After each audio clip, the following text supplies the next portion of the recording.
Hello, in this video I want to show you how to do virus scanning in XIAOMI Redmi Note 10 Pro.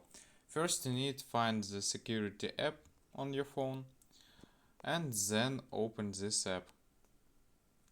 Here we can find the security scan and select it and wait.